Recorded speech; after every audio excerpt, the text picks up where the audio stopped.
Tonight against Oregon State, over 200 yards. The Beavs are now the latest in a line of teams that cannot solve Khalil Tate. It's $200 for seats in the nosebleeds, $10,000 tickets as well, and those $10,000 tickets aren't even in the first 50 rows. I was asked to break down Oregon State's defense covering Khalil Tate. You saw a lot of people stop what they were doing, put down their drinks, put down their forks, and start paying attention. Starting in 2008, it was Toby Gerhardt, then Stephon Taylor, and of course, most recently, Christian McCaffrey. Maybe for some Duck fans, it seems like the machine won't stop because in a lot of ways, it hasn't and it won't. Every sign pointed up for the Beavs. The team and Beaver Nation all believed the postseason drought would end and the Beavs would finally go back to a bowl game. But Monday afternoon began with an incredibly somber tone in Corvallis. Head coach Gary Anderson leaving the football program. 2 days are now a thing of the past for college football. That changed this year thanks to a new NCAA rule. But one advantage for the coaches of spreading out workouts, they get to focus more on the basics. And Tate will keep it. Tate gets the first down. Dancing, breaking the tackle inside the 10. 5. He dives to the end zone. Touchdown, Arizona. We're still all together.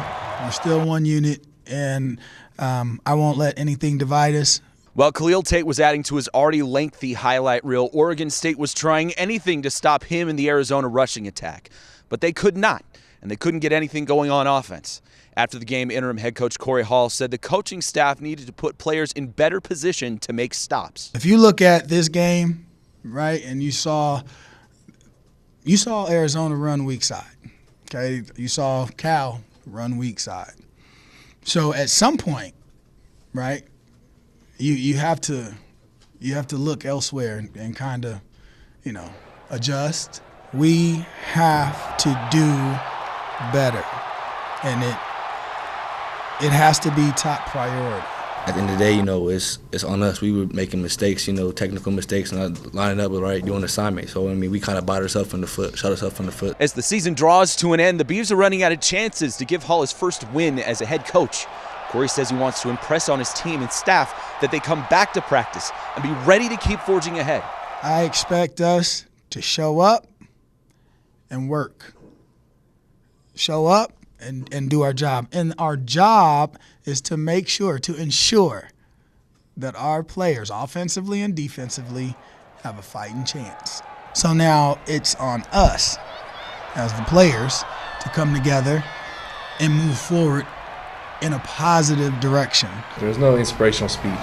We knew what we were doing wrong. We knew what was happening, and we all just kind of knew that we're not going to give up on each other, and that's how it's going to be for the rest of these next 2 games, and for the rest of the season. We're not going to quit. We're going to show Beaver Nation that we still care and we still got love. Hall says this week's challenge is to take ownership of the team because now it's back to Corvallis for one last game at Reser Stadium. Senior night against Arizona State, who the Beavs beat the last time they played in Corvallis. In Tucson, Mike Skow, KEZI 9 Sports. Now, KEZI 9 Sports with Mike Skow. In the last 10 years, Oregon football has spoken so much about powerful running backs at Stanford. Starting in 2008, it was Toby Gerhardt, then Stephon Taylor, and of course, most recently, Christian McCaffrey. Maybe for some Duck fans, it seems like the machine won't stop because in a lot of ways, it hasn't and it won't. Just when you thought there might be a break, in steps Bryce Love to replace the chasm that McCaffrey left. Love hasn't been a Band-Aid. He's been the next piece in a long line of dominant ball carriers there. He leads the nation in rushing yards with over 1,200 yards through 6 games, and head coach Willie Taggart says his stature makes him a deceptive star. You look at him, he's a smaller back, but he's so strong and gifted. And like I said, we got a game tackle. It's not going to be one guy bringing that guy down. It's got to be a game tackle, and our safety's got to be patient. Well, I know for a fact that we got our work cut out for us. So, tremendous athlete. Everything that you hear about the kid is the epitome of why you play college ball and why you recruit some of those type of student athletes. 2 days after the departure of former head coach Gary Anderson in Corvallis, practice at Oregon State is electric. The team says interim head coach Corey Hall has shifted the focus from dwelling on the loss of Coach A to focusing more on playing against Colorado this week, a team that is also searching for their first conference win. Things are just business as usual, and we're going through the game planning and we're going through the preparing for practice and trying to get these kids right. Whether it's like an injury, whether one person's not there, the next guy's got to step up, and we just got to find a way. The clock won't stop for us. Coach Hall has taken more of the focus on, have us focus more on Colorado, and we all just come together more, and we're more fired up, working more together, communicating. We're just ready to excited to come out for this game. The regular season title for women's basketball in the Pac-12 has rested comfortably in the state of Oregon each of the last 3 years. Oregon State is not the preseason favorite to win the league title. They weren't last season either, but the media believes at least one team in Oregon has a chance to claim the crown. Following a remarkable run to its first ever Sweet 16 and Elite 8 last year, Kelly Graves and the Oregon Ducks are tapped to finish second in the Pac-12 this season. Makes a lot of sense. The core group of players are mostly underclassmen. A lot of them returned from last year, and KG just brought in another top recruiting class. A happy Kelly Graves says this year's loaded roster makes him feel like a kid at the amusement park. We're so versatile. We have so many good players. So our depth is great. We have good players at every position. And as a coach, you talked about smiling. That's why I'm smiling. We have so many different ways, I think, this year to attack people, to win games. We can go big, we can go small, we can spread people out. And as a coach, that's like Disneyland. What's better than that? That's like Baskin-Robbins. Right.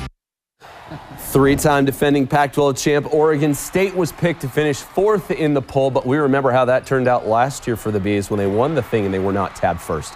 Scott Ruick bid farewell to Sydney Weiss and Gabby Hansen, among others, last season, but they also have great veteran leadership returning in Michaela Pivick, Marie Gulich, and Katie McWilliams, and Ruick expects them to take charge. You see a bigger role for Marie. You see a bigger role for Katie McWilliams. Taylor Kelmer is our other junior. A huge role for her opportunity, as this year, and really to step up. And so Michaela Pivick has to rise. Right. Kat Tudor has to rise. You've got a couple other sophomores in Janessa Thrope and Madison Washington that have great opportunities to step in and make a name for themselves. And so I think it has to be collective. That's what I'm expecting, and we'll need to. And so it's going to be fun. I expect this year's Civil War on the hardwood with women's hoops is going to be a lot of fun. You've got a very experienced and yet some young stars in the making at Oregon State and a lot of really, really young stars in the making at Oregon. I expect the Civil War this year is going to be fun. Kelly Graves is smiling. He's smiling. Baskin-Robbins. Everyone's smiling right now. I could go for some ice cream too. All right, thanks, Mike.